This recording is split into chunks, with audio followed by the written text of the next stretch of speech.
출애굽기 18장 17절부터 22절 한 절씩 교독합니다. 모세의 장인이 그에게 이르되 네가 하는 것이 옳지 못하도다. 너와 함께한 이 백성이 필경부력이 쇠하리니 이 일이 내게 너무 중하니라. 내가 혼자 할 수 없으리라.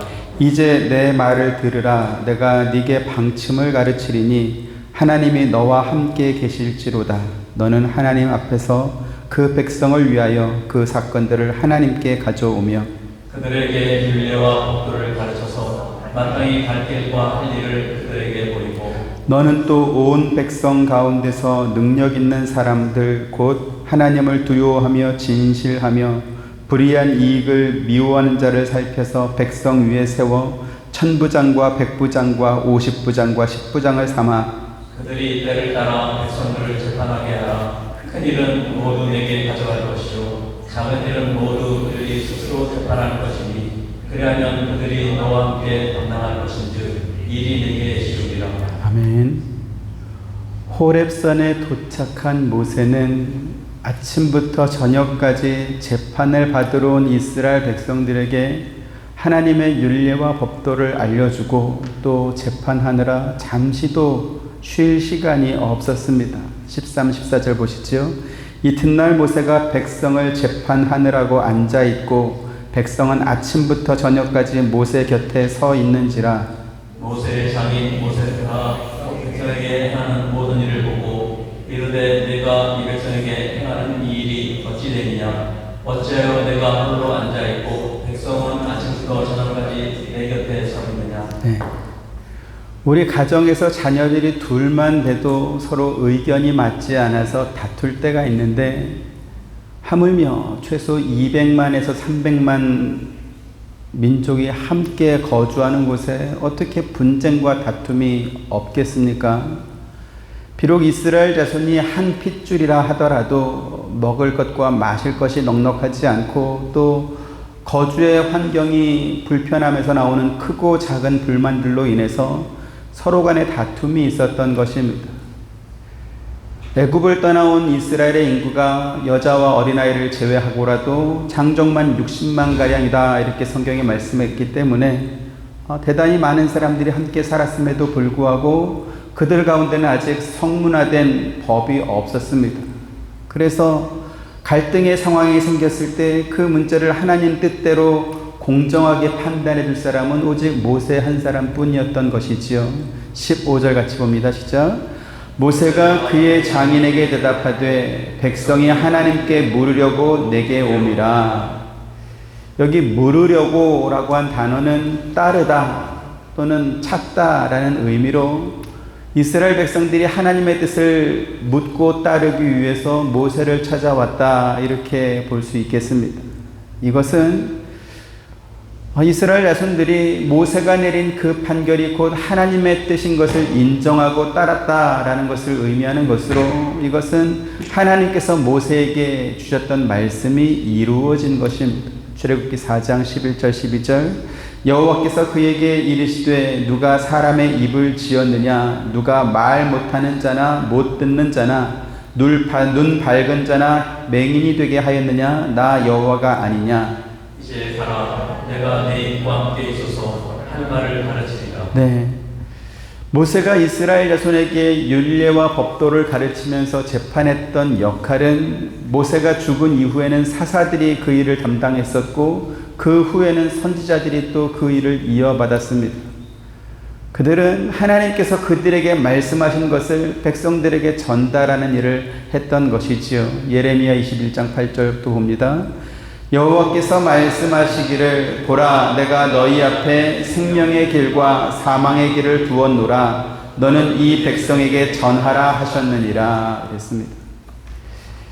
광야 시기는 아직 나라의 체계나 혹은 국가의 조직이 만들어지기 이전이었기 때문에 이스라엘 자손들은 사소한 문제 하나까지도 모세를 찾아와서 물을 수밖에 없었습니다. 앞서 말씀드렸던 것처럼 그들에게는 아직 성문화된 율례나 법도가 없었고 또 있었다 할지라도 그것들을 실생활에서 어떻게 적용해야 되는지 알지 못했기 때문에 그렇습니다.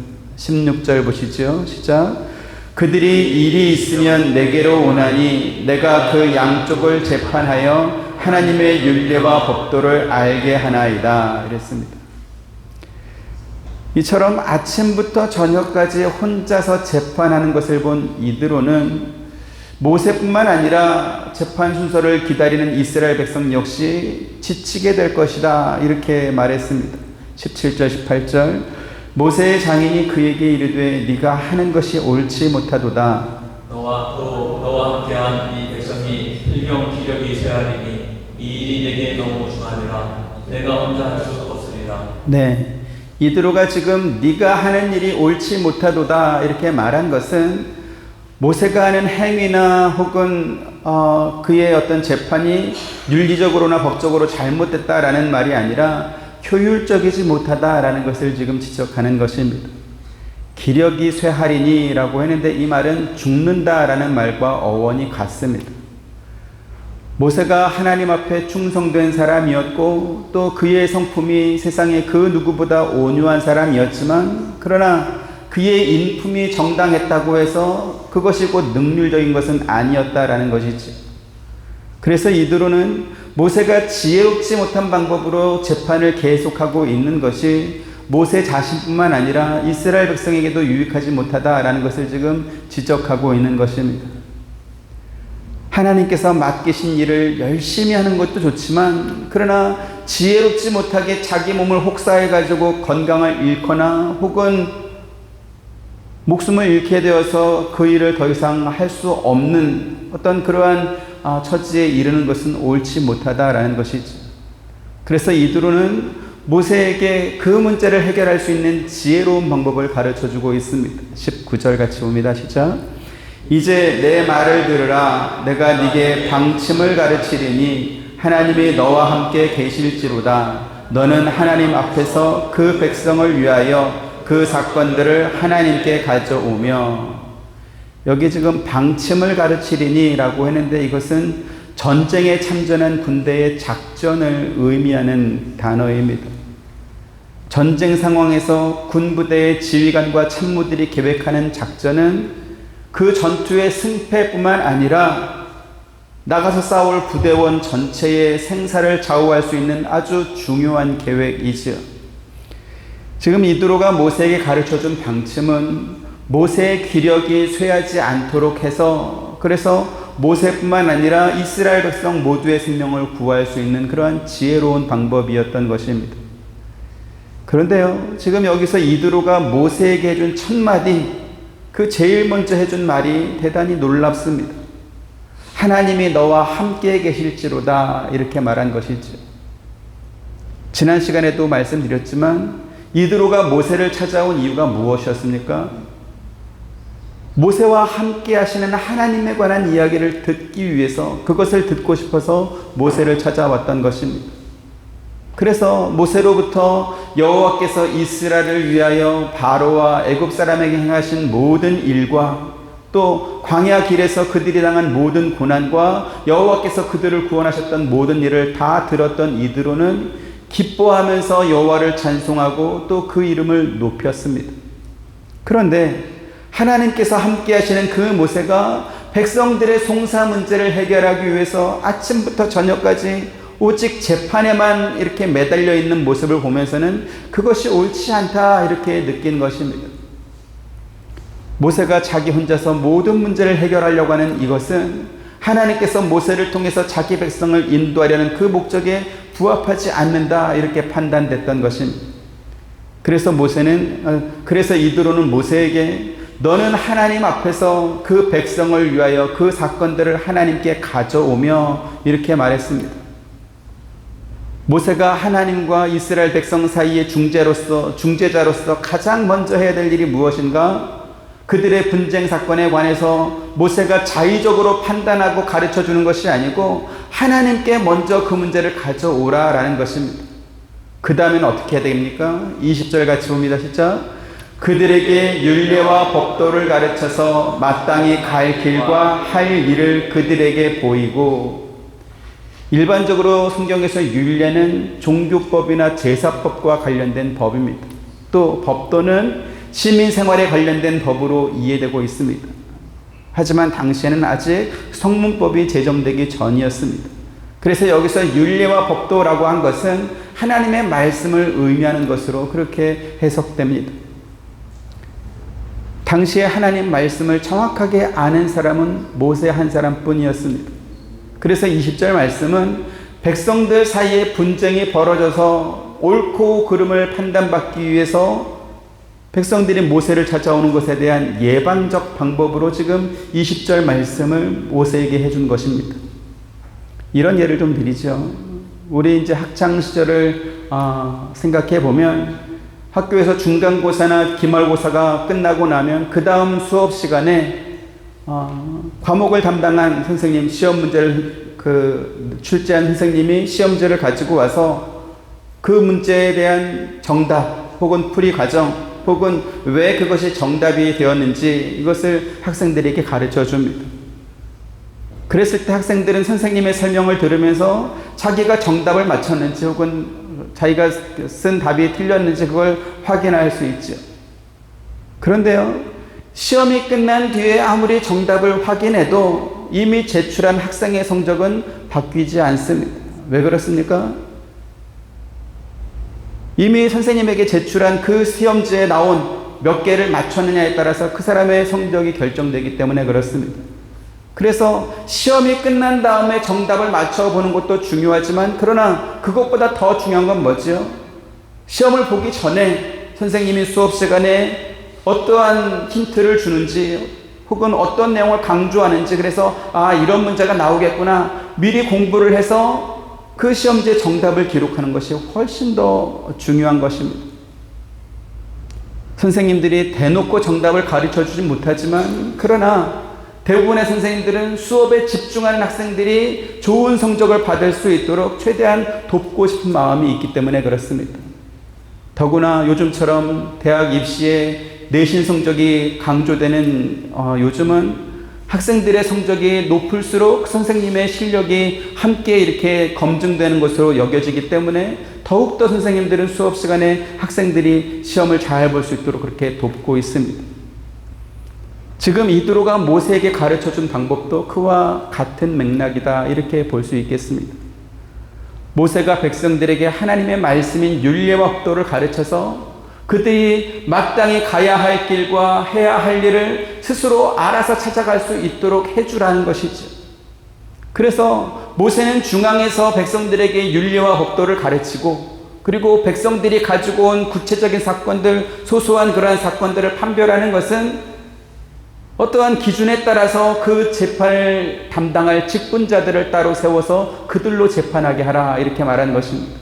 21절, 22절 너는 또 온 백성 가운데서 능력 있는 사람들 곧 하나님을 두려워하며 진실하며 불의한 이익을 미워하는 자를 살펴서 백성 위에 세워 1000부장과 100부장과 50부장과 10부장을 삼아 그들이 때를 따라 백성을 재판하게 하라. 큰 일은 모두 내게 가져갈 것이요 작은 일은 모두 그들이 스스로 재판할 것이니 그리하면 그들이 너와 함께 담당할 것인즉 일이 내게 지우리라.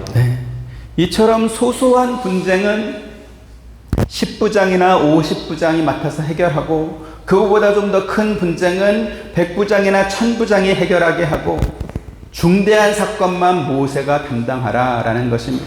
이렇게 하면 모세에게 재판을 받으려고 온종일 백성들이 줄을 서서 기다릴 필요가 없게 되는 것이죠. 그런데 모세에게 이와 같은 제안을 하는 이드로는 그것이 자기의 인생 경험이나 혹은 자기의 지혜에 근거해서 그래서 뭔가 아주 기발한 문제 해결의 방법을 제시해 주는 것처럼 그렇게 말하지 않았습니다. 오히려 이렇게 말하는 것이죠. 23절 같이 봅니다. 시작. 네가 만일 이 일을 하고 하나님께서도 네게 허락하시면 네가 이 일을 감당하고 이 모든 백성도 자기 곳으로 평안히 가리라 이랬습니다. 모세가 조직을 만들어서 백성들을 재판하는 이 일이 능률면에서 좋은 부분이 분명히 있다 할지라도 그 일을 하나님께서 허락하셔야만 한다라는 것을 분명히 가르쳐 준 것입니다. 우리가 이것을 기억해야 됩니다. 지금 이드로가 모세에게 말한 것처럼 하나님의 허락을 구하는 자세를 가져야 되는 것이죠. 하나님의 일은 인간의 능력이나 경험이나 혹은 효율이나 성과를 위해서 하지 않습니다. 마태복음 7장 22, 23절 그날에 많은 사람이 나더러 이르되 주여 주여 우리가 주의 이름으로 선지자 노릇하며 주의 이름으로 귀신을 쫓아내며 주의 이름으로 많은 권능을 행하지 아니하였나이까 하리니 그때 내가 그들에게 밝히 말하되 내가 너희를 도무지 알지 못하니 불법을 행하는 자들아 내게서 떠나가라 하리라. 네, 어떤 사람들이 예수님을 찾아와서 주여 주여 우리가 주의 이름으로 선지자 노릇도 하고 주의 이름으로 귀신도 쫓아내고 주의 이름으로 많은 권능을 행하였습니다. 이렇게 말할 것이라는 거죠. 그런데 예수님께서 그들에게 뭐라고 대답한다고 했습니까?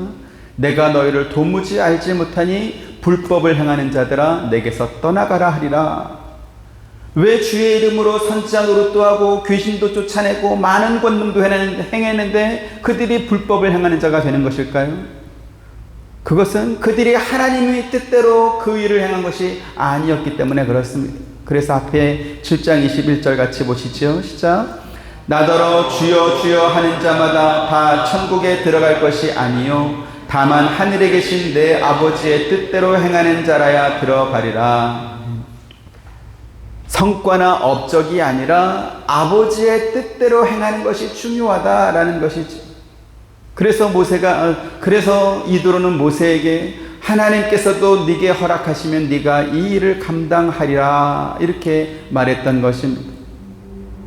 오늘 보면 24절부터 26절 이에 모세가 자기 장인의 말을 듣고 그 모든 말대로 행하여 모세가 이스라엘 무리 중에서 능력 있는 사람들을 택하여 그들을 백성의 우두머리 곧 천부장과 백부장과 50부장과 10부장을 삼으며 같이 그들이 때를 따라 백성을 재판하되 어려운 일은 모세에게 가져오고 모든 작은 일은 스스로 재판하더라 이랬습니다. 지금 이 말씀을 통해서 추정할 수 있는 것은 모세가 이드로의 조언을 받아들여서 재판할 사람들 천부장과 백부장과 50부장과 10부장을 세우는 이 일에 대해서 하나님께서도 허락한 것으로 그렇게 보입니다. 미디안 제사장 출신의 이드로도 모세에게 하나님께 허락을 구하라 이렇게 말을 했는데 모세가 하나님의 허락도 받지 않고 그 일을 하지는 않았을 것이기 때문에 그렇습니다. 이처럼 모세가 천부장과 백부장과 50부장과 10부장을 세워서 재판하도록 하자 이드로가 모세에게 제안했던 것처럼 모세는 보다 효율적인 일을 할 수 있게 되었습니다. 재판을 받으려고 아침부터 저녁까지 모세를 찾아왔던 백성들이 이제는 분쟁의 내용을 따라서 천부장과 백부장과 50부장과 10부장을 찾아가면 됐기 때문에 그렇습니다. 요즘은 집을 참 잘 짓습니다. 그래서 아파트뿐만 아니라 하우스에 사는 분들도 비가 올 때 천장에서 비가 새는 일은 별로 없을 것입니다. 그런데요, 제가 어릴 적만 해도 비가 많이 오는 날이면 천장에서 떨어지는 그 빗방울 때문에 냄비도 가져오고 바가지도 가져오고 국그릇도 가져오고 해서 방 안 곳곳에 그 그릇들을 받쳐놓느라 밤에 잠을 자지 못할 때도 상당히 많이 있었습니다. 처음에 한두 군데 비가 이렇게 셀 때 다음날 곧장 그 빗물이 새는 원인을 찾아서 빨리 고치면 그러면 그나마 낫습니다. 그런데 귀찮아서든지 바빠서든지 혹은 나중에 해야 되지 미루다가 이렇게 잊어버려 가지고 그 빗물 새는 것을 막지 못하면 나중에는 빗방울이 떨어진 게 아니라 폭포가 떨어지는 그런 때도 있었습니다. 모세가 혼자서 아침부터 저녁까지 백성들을 재판하는 것은 떨어지는 빗물을 막는 것입니다. 하지만 비가 올 때마다 천장에서 새는 그 빗물을 막는 것보다는 아무리 비가 많이 와도 비가 새지 않는 그러한 집을 만드는 것이 훨씬 더 좋지 않겠습니까? 그래서 이드로는 모세에게 그들에게 율례와 법도를 가르쳐서 마땅히 갈 길과 할 일을 그들에게 보이라 이렇게 말해줬던 것입니다. 호렙산 아래에 장막을 치고 있는 사람들은 우리가 사는 미국처럼 세계의 수많은 나라와 민족들이 더 나은 삶을 살기 위해서 이민 와서 생긴 그러한 공동체가 아닙니다. 그들은 야곱이 낳은 12 아들들의 후손들로 한 핏줄이고 한 민족이었던 것이죠. 무엇보다 그들은 하나님께서 애굽에 10가지 재앙을 내리시고 홍해 바다를 열어서 구원하신 하나님의 특별한 백성들이었습니다. 그들은 매일 아침마다 하나님께서 특별하게 그들을 위해서 내려주시는 만나를 먹었고요. 하나님의 임재를 상징하는 구름 기둥과 불 기둥의 보호를 받으면서 살고 있었습니다. 하지만 그럼에도 불구하고 그들은 매일 모세를 찾아와서 옳고 그름을 재판받아야 하는 크고 작은 사건과 사고들이 그들의 삶에서 끊임없이 벌어지고 있었다라는 것이죠.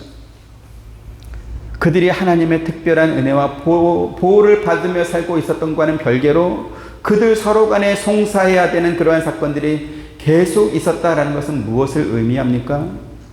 그들이 하나님께서 행하신 초월적인 은혜로 구원받았다 할지라도 누구나 기대하는 이상적인 세상에서 산 것이 아니라 일반적인 세상에 살았다라는 것을 지금 보여주고 있는 것입니다. 그리고 이런 원리는 오늘날 신앙생활하는 교회와 성도들에게도 똑같이 적용되고 있습니다. 성경은 우리에게 자기 아들도 아끼지 않고 내주신 하나님께서 뭐가 아까운 게 더 남아서 우리에게 필요한 것을 내어주지 않겠느냐 그렇게 말씀하십니다. 로마서 8장 32절 같이 봅니다. 시작. 자기 아들을 아끼지 아니하시고 우리 모든 사람을 위하여 내주신 이가 어찌 그 아들과 함께 모든 것을 우리에게 주시지 아니하시겠느냐. 지금 이 말씀만 보면 우리에게 필요한 것이 있다면 하나님께서 당신의 모든 능력을 다 동원해서라도 우리의 아쉬운 문제를 전부 다 해결해 줄 것 같은 그러한 느낌을 받습니다. 그래서 하나님의 자녀와 백성이 된 우리는 세상에서 아쉬울 것 하나도 없는 모든 것이 풍족하고 만족한 삶을 살 것 같습니다. 하지만 실제 성도들의 신앙생활을 들여다보면요, 모세에게 지금 재판을 받으려고 아침부터 저녁까지 줄을 서서 기다리는 이스라엘 백성들처럼 하나님께 자기의 억울함을 풀어달라는 그러한 기도를 대단히 많이 하고 있습니다. 물론 그 기도 안에는 자기의 소원이나 바라는 기대가 이루어지도록 해달라는 그러한 기도들도 있겠지만, 그러나 타인으로부터 받는 억울한 오해나 이러한 것들을 풀어달라고 하는 기도도 상당히 많다라는 것이지. 자, 그러면 그러한 기도는 하나님께 들어지겠습니까? 혹은 안 들어지겠습니까? 어떻죠? 홍해 바다를 갈라서 바다 밑에 젖은 땅을 마른 땅으로 바꾸어 줄 수 있는 분이 하나님 아닙니까?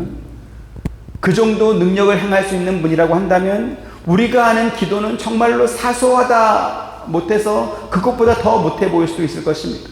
하나님께서 원하시면 얼마든지 해결해 줄 수 있을 것입니다. 하지만 실제로 우리는 기도를 많이 하지만 내가 하는 그 기도가 하나님이 과연 듣고 계시는지, 하나님이 내 기도는 안 들어주는 것 같은 그러한 느낌을 받습니다. 왜요? 이루어진 것이 별로 없어 보이기 때문에 그렇죠.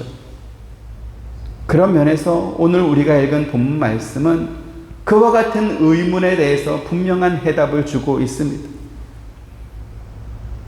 먼저 우리는 하나님께서 이스라엘 백성들을 구원하시고 우리를 구원하신 이유가 무엇인지 알아야 할 것입니다. 하나님께서 이스라엘 백성들을 애굽에서 구원하기 위해서 수없이 많은 기적을 행하셨죠. 그런데 그 기적들을 보면 몇 가지 특징이 있습니다. 첫 번째로는 이스라엘 백성들을 애굽에서 꺼내기 위해서 기적을 행하셨다라는 것이죠. 두 번째로는 그 기적을 통해서 이스라엘 자손들에게 하나님의 존재를 분명하게 확인시켜준 이후에 그들로 하여금 하나님의 말씀을 따라 살도록 하기 위해서 그러한 기적을 보이신 것입니다. 신명기 8장 3절에 그렇게 말씀하고 있죠. 그래서 하나님께서 행하신 기적은 그들에게 하나님의 백성다워질 것을 요구하는 것입니다. 하나님의 백성다워지라는 말은 무엇을 의미합니까? 하나님께서 사람을 창조하셨을 때 의도했던 목적대로 하나님의 모양과 형상으로 지음받은 사람이 하나님과 같은 의와 진리의 거룩한 존재가 되라라는 것입니다. 에베소 4장 24절 같이 봅니다. 시작. 하나님을 따라 의와 진리의 거룩함으로 지으심을 받은 새 사람을 입으라. 지금 이 요구는 구원받은 하나님의 백성들에게만 요구되는 것이 아니고요, 죄로 인하여 부패하고 오염된 세상의 모든 인간들에게 명령하시는 그러한 말씀이기도 합니다. 우리가 사용하는 자동차의 연한이 다 되거나 혹은 사고나 심한 고장 등으로 인해서 더 이상 그 차를 사용할 수 없게 되었을 때 폐차장으로 보내서 그 차를 폐기 처분합니다. 하지만 자동차가 완전히 망가져서 폐차해야 되는 상황에 그러한 상태가 되었다 할지라도 그 자동차가 가졌던 원래의 목적이 사라지는 것은 아닙니다. 그것이 사람의 이동수단을 위한 승용차나 무슨 밴이나 버스였든지 혹은 화물 운송이나 혹은 특수 목적을 위해서 만든 무슨 트럭이나 포크레인이나 그러한 차였든지 간에 그 차가 가졌던 원래의 용도는 그 차의 폐차 여부와 관계없이 여전히 남아있다라는 것입니다. 왜 그렇습니까? 고장나고 망가져서 폐차되는 것은 해당하는 그 차에만 그런 것이고 그와 똑같은 목적으로 만들어진 다른 차들은 여전히 도로 위를 다니고 있고 공사장에서 일을 하고 있기 때문에 그렇습니다. 하나님께서 택하여 구원하신 사람들에게 하나님의 백성다워지라 의와 진리와 거룩함으로 지으심을 받은 새 사람을 입으라 라고 말씀하신 이유가 바로 여기에 있습니다. 세상에는 타락하여 죄 가운데 사는 사람들이 너무나 많이 있습니다. 더 큰 문제는 뭐냐면 분명히 잘못된 행위이지만 그러한 잘못된 행위를 하는 사람들이 다수가 돼버리면 그러면 잘못하는 것이 오히려 정상인 것처럼 여겨지게 되고 심지어 그것을 정당화하기까지 합니다. 얼마 되지 않았습니다. 10월 30일이니까 며칠 전입니다. 뉴욕시 의회에서는 앞으로 뉴욕시에서 무단횡단하는 사람이 있다 할지라도 처벌받지 않는 그러한 법안을 통과시켰다라고 합니다.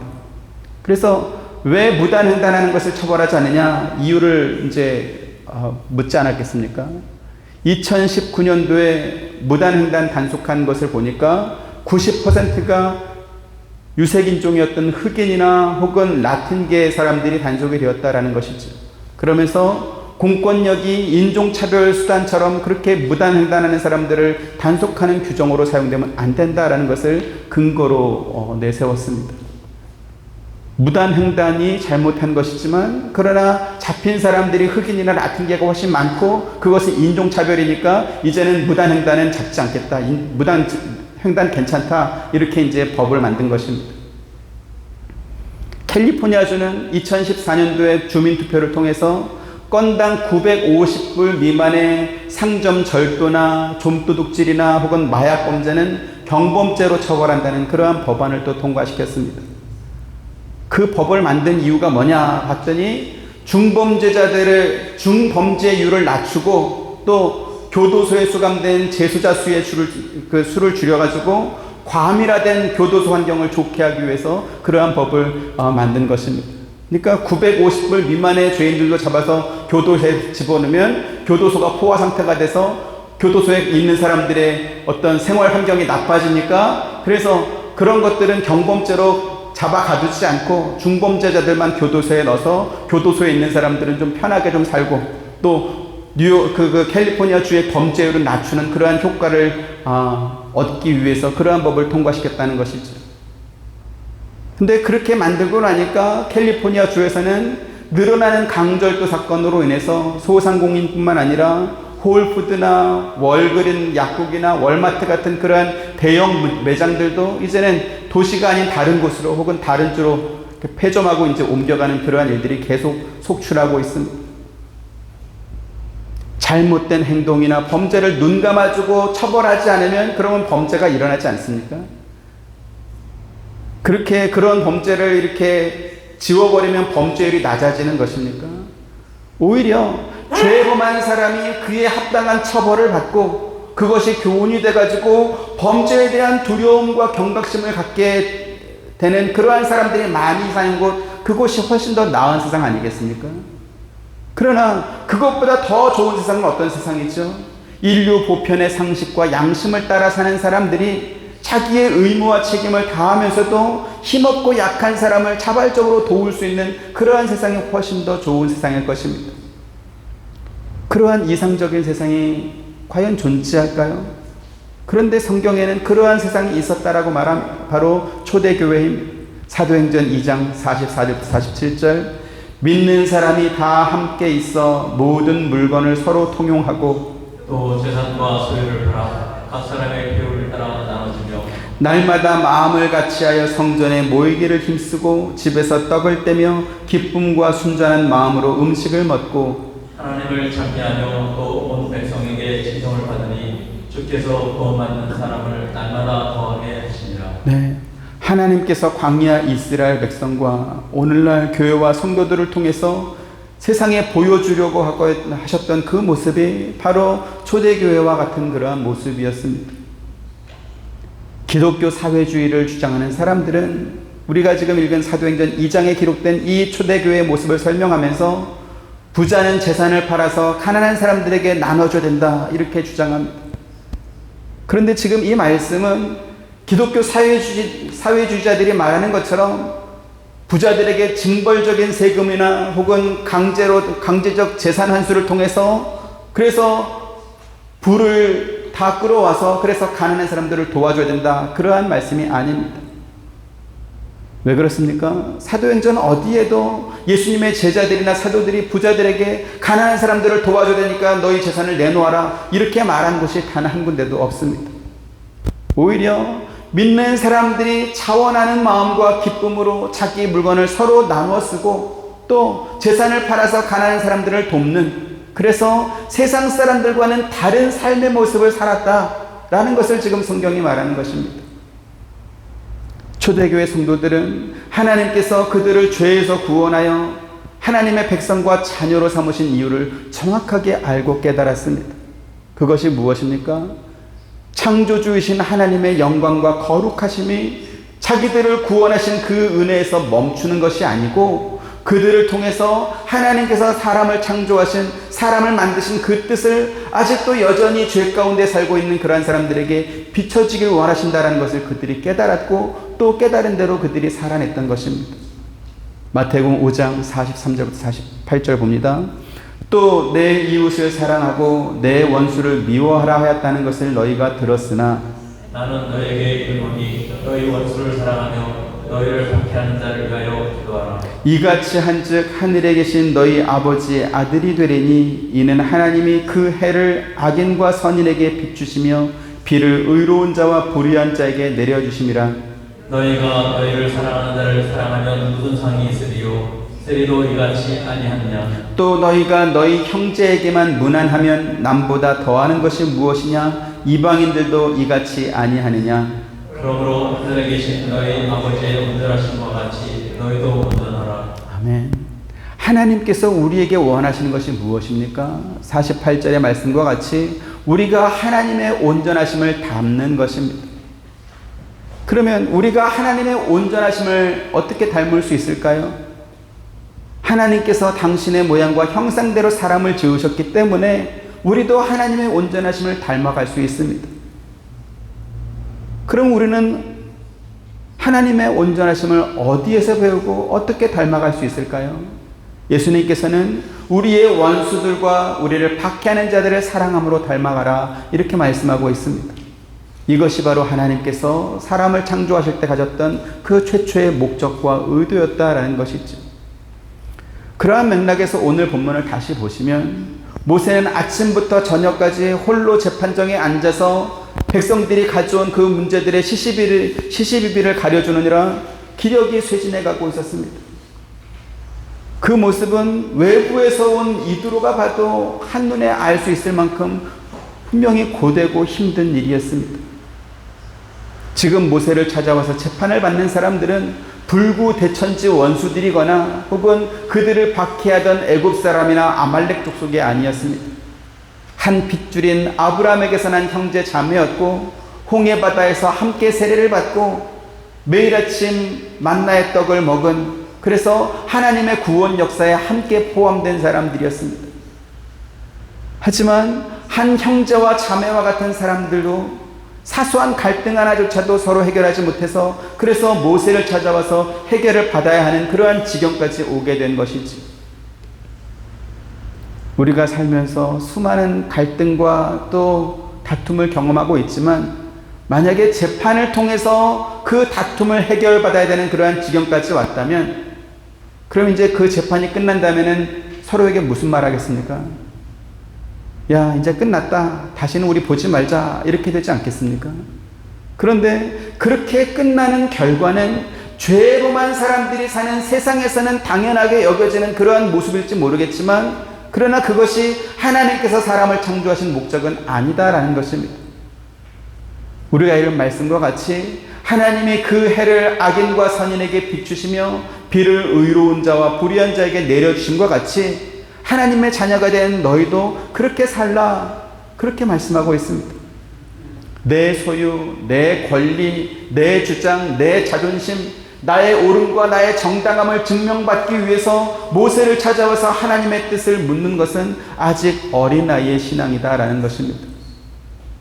무엇이 옳은지 무엇이 그른지 물어보는 것이 잘못됐다는 것이 아닙니다. 좀 더 어른이 되고 좀 더 잘하면 그 정도 수준에 머무르지 않고 더 큰 사랑을 실천할 수 있게 된다라는 것입니다. 우리가 나이 어릴 때는 딱지 한 장 구슬 몇 개 때문에 싸우고 고무줄 놀이하다가 누가 반칙을 했는지 시시비비를 가리면서 싸우기도 합니다. 하지만 조금 더 커서 중고등학생만 돼도 딱지 몇 장이나 구슬 몇 개 가지고 그걸 더 갖겠다고 싸우는 사람이 없고, 고무줄 놀이하면서 목소리를 높이는 그러한 일도 하지 않습니다. 누군가 우기는 사람이 있다면 그래 너 그냥 가져라 이렇게 주거나, 혹은 그래 네가 이겼다 이렇게 하고 그냥 양보하고 맙니다. 왜요? 그거 이렇게 다투고 싸워가지고 이길 만한, 그래서 하나 더 가져야 될 만한 그렇게 중요하지 않기 때문에 그렇습니다. 재미있게 놀자고 게임을 시작했는데 그거 하다가 뭐 조금 안 맞는다고 머리카락 움켜쥐고 싸우면 되겠습니까? 작은 그릇은 큰 그릇을 품을 수 없습니다. 연못은 바다를 품을 수 없습니다. 하나님께서 이스라엘 백성들을 애굽에서 구원하여 당신의 백성으로 삼으시고 우리를 죄악된 세상에서 구원하여 하나님의 자녀로 삼으신 이유가 무엇인지를 우리가 분명하게 알아야 된다는 것입니다. 하나님의 백성이 된 이스라엘 자손은 애굽에서 살던 그 모습대로 살면 안 되지. 그런데 하나님의 주권적 역사로 수없이 많은 기적을 통해서 홍해 바다를 건너고 바다의 바위 위에서 솟아난 물을 마시고 매일 만나를 먹는 그러한 은혜를 경험하고도 그들이 사는 모습은 여전히 애굽에서 살던 모습과 똑같았다라는 것입니다. 한 형제이지만 사소한 것 하나도 이해하지 못하고 양보하지 못해서, 그래서 모세를 찾아와가지고 누가 맞냐 하나님의 뜻을 묻고 누가 옳은지 누가 아니었는지 그것을 판결받아야만 직성이 풀리는 그러한 삶의 모습을 지금 살고 있었던 것입니다. 그래서 그걸 본 이드로가 얼마나 답답했으면, 야 그러지 말고 10부장과 50부장과 100부장과 1000부장 세워서 사소한 거는 10부장한테 물어보고 좀 더 큰 일은 100부장, 1000부장에게 물어보고 너는 큰 일만 재판해라, 그렇게 모세에게 제안해 주지 않겠습니까? 그러면 모세, 그 이드로가 목격했던 그 답답한 모습이 오늘날 교회에는 없겠느냐라는 것입니다. 지금도 별로 다르지 않을 것입니다. 여러분들이 오랫동안 교회 생활을 해보셔서 축적된 통계와 경험으로 알고 계시겠지만, 설교를 들으면서 다투는 일은 별로 그렇게 많지 않을 것입니다. 하지만 교회 식당에서 식사 당번하다가 싸우고 설거지 담당하다가 싸우고 성가대하면서 누가 목소리가 이렇게 튀었는지 그거 지적하다가 서로 마음이 상할 일이 훨씬 많습니다. 시간이 조금만 지나고 되돌아보면 그게 그렇게 다툴 일이었는지 싶은 것도 많지만, 일단 어떤 다툼이란 사건에 함몰되고 나면 서로 자기의 정당함과 옳음을 증명하기에 바쁩니다. 그래서 이드로가 모세에게 제시한 해법이 무엇이었습니까? 다시 한번 20절 같이 읽습니다. 시작. 그들에게 율례와 법도를 가르쳐서 마땅히 갈 길과 할 일을 그들에게 보이고 이랬습니다. 율례와 법도, 즉 하나님의 말씀을 부지런히 가르쳐서 그들 스스로 하나님의 뜻을 발견하고 마땅히 해야 할 일과 가야 할 길을 분별할 수 있도록 믿음의 성장을 도와주라는 것입니다. 그래서 그 일을 위해서 온 백성 가운데서 능력 있는 사람들, 곧 하나님을 두려워하며 진실하며 불의한 이익을 미워하는 자를 살펴서 백성 위에 세워 1000부장과 100부장과 50부장과 10부장을 삼아 그들이 때를 따라 백성을 재판하게 하라. 이렇게 가르쳐 줬던 것이죠. 우리 한빛 장로교회가 해야 할 일이 바로 이것입니다. 하나님의 말씀인 성경을 부지런히 가르쳐서 우리 성도님들이 하나님의 뜻을 스스로 분별할 수 있도록 그렇게 해야 할 것입니다. 또한 우리 가운데서 하나님을 두려워하며 진실하며 불의한 이익을 미워하는 사람들을 세워서 그들로 우리 성도들의 필요를 도울 수 있도록 그렇게 또 새로운 리더들을 세워야 될 것입니다. 작년에 우리 교회 장로님과 권사님들 임직 예배를 위해서 우리 교회에 오셨던 한 목사님께서 임직 전에 저한테 이런 질문을 하셨습니다. 목사님, 이번에 임직 받으시는 장로님과 권사님들은 성품이 좋으신 분입니까? 이렇게 묻더라고요. 그래서 네, 너무 좋으신 분입니다. 이렇게 말씀드렸습니다. 그랬더니 옆에 계신 다른 목사님께서 또 이렇게 말했습니다. 목사님, 장로님이나 권사님은 신앙이 좋은 사람보다는 성품이 좋고 착한 사람이어야 됩니다. 이렇게 말씀하셨습니다. 그러면서 또 이렇게 말합니다. 신앙이 좋다라고 하면 우리는 윤리나 도덕이나 혹은 상식이나 예의와 같은 그러한 품성이 다 갖추어지고 그 위에 신앙이 있는 것으로 이렇게 생각하지만 실제로는 그렇지 않더라고요. 이렇게 말씀하셨습니다. 전 그 목사님들의 조언이 오랜 목회 경험과 또 어떤 교회의 모습 속에서 터득하신 지혜라고 생각했고 또 저 역시 그분들의 말씀에 동의하고 공감했습니다. 그런 면에서 저는 우리 교회 장로님과 권사님들은 정말 성품이 좋으신 분이다 이렇게 생각이 듭니다. 아무도 동의를 안 하시고 이럴 때는 아멘 하셔야 되는데 다시 한번 말할게요. 그런 면에서 우리 교회 장로님과 권사님들은 대단히 성품이 좋으신 분이다 저는 그렇게 생각합니다. 이렇게 나와야죠. 그렇죠? 신앙이 좋다라고 하는 것은 윤리나 도덕이나 교양이나 상식이나 성품이 좋은 것을 넘어서 그 이상까지 도달하는 것입니다. 성경에 근거한 분명한 기준을 갖고 있지만 그러나 아직 거기까지 자라지 못한 성도들, 신앙이 어린 성도들이 있지 않겠습니까? 그분들이 그 경지에 도착할 때까지 온유한 마음으로 기다릴 수 있어야 되기 때문에 그렇습니다. 전에도 말씀드린 것처럼 좋은 신앙은 나의 옳음과 나의 정당함을 증명하는 것이 아닙니다. 예수님께서 자신의 정당함을 증명하려고 하셨다면 십자가를 질 이유가 없었을 것입니다. 사도들이 자기들의 옳음을 증명하려고 했다면 순교할 이유가 없었을 것입니다. 스데반 집사가 돌에 맞아 죽어가면서 주여 이 죄를 그들에게 돌리지 마옵소서 이렇게 기도했을 때 억울함으로 가득 찬 그러한 얼굴과 눈빛으로 그렇게 기도했을까요? 아니었을 것입니다. 오히려 자기에게 돌을 던지는 사람들을 불쌍히 여기고 안타까워하는 마음으로 이와 같은 기도를 했을 것입니다. 모세가 백성 위에 세워서 천부장과 백부장과 50부장과 10부장으로 삼은 그 사람들도 스데반 집사와 같은 마음으로 자기들을 찾아온 백성들을 재판했을 것입니다. 하나님께서 특별 계신 기적을 동원해서 이스라엘 백성들을 구원하셨지만 그러나 그 이스라엘 백성들을 일반 계신 광야에 살게 하면서 하나님의 백성다운 사람으로 만들어 가셨다는 사실을 우리가 기억해야 될 것입니다. 그리고 이 원리는 지금도 똑같이 적용됩니다. 하나님께는 홍해를 가르고 매일 아침 만나를 내려주시는 그것보다는 하나밖에 없는 자기 아들을 십자가 죽음에 내주는 것이 훨씬 더 힘들고 고통스러운 일이었을 것입니다. 그런데 그 예수 그리스도를 우리에게 내려주셨습니다. 값비싼 명품 옷을 입고 허드렛 일을 하는 사람은 없을 것입니다.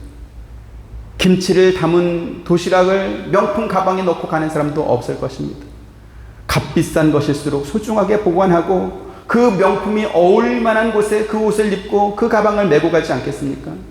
그런데 하나님께서는 가장 비싼 값을 치르고 구원한 우리를 세상 한가운데로 들여보내서 그래서 지지고 볶는 인생의 쓴맛과 단맛을 다 경험하게 하는 그러한 삶을 살게 하셨습니다. 왜 그렇습니까? 구원받은 우리가 하나님 없이 사는 세상 사람들과 어떻게 다르게 사는지 마치 어둠을 밝히는 빛과 같이 그 안에서 비춰서 보여주게 하기 위해서 우리를 세상 가운데 들여보내는 것입니다. 고린도후서 4장 7절 같이 보시죠. 우리가 이 보배를 질그릇에 가졌으니 이는 심히 큰 능력은 하나님께 있고 우리에게 있지 아니함을 알게 하려 함이라. 아멘. 저와 여러분, 우리 한빛교회가 질그릇과 같은 우리에게 주신 이 예수 그리스도를 우리의 사는 모습을 통해서 세상 사람들에게 증명해 보여줄 수 있게 되기를 주님의 이름으로 축원드립니다. 그러기 위해서 우리는 좀 더 품이 커져야 될 것입니다. 세상 사람들은 손에 쥔 구슬 하나 때문에 자기 목숨을 겁니다. 왜요? 그들에겐 그게 전부이기 때문에 그렇습니다. 하지만 우리는 천하의 모든 것보다 더 귀한 보배를 가지고 있지 않습니까? 수백억 자산가가 수암 및 장터에 가서 물건값을 흥정하고 있다. 이건 부끄러운 일입니다. 부자이면서도 검소하게 사는 것과 부자인데도 째째하게 사는 것은 분명히 다른 것입니다. 교회라고 해서 언제나 의견이 일치하고 서로 간에 마음이 상할 일이 없다. 그런 교회는 없습니다. 하지만 그렇다 할지라도 우리는 세상과 다르게 살도록 부름을 받았고, 그래서 우리는 그렇게 살아야 되는 것입니다. 우리 안에 비록 우리가 질그릇과 같은 존재이고 우리 교회가 질그릇 같지만, 그러나 우리 안에 가장 값비싼 보배를 가지고 있으니 그 값비싼 보배를 통해서 나오는 넉넉함이 있어야 되지 않겠습니까? 그래서 우리 옆에 계신 분들에게 좀 말씀해 보시죠. 좀 넉넉해 봅시다. 네? 넉넉해져야 되는 것이죠. 품이 좀 더 커야 되는 것이죠. 내 옳음을, 우리의 정당함을 포기하자, 진리를 포기하자는 것이 아니고, 이것을 가지고 있지만 그러나 아직 미치지 못한 사람이 여기에 도달할 때까지 기다려주고 품어주고, 그렇죠? 좀 나눠줄 수 있는 그러한 풍요로움과 넉넉함이 있는, 그래서 하나님의 자녀와 백성다워지는 저와 여러분 되시기를 주님의 이름으로 축원드립니다. 은혜로우신 아버지 하나님, 감사합니다.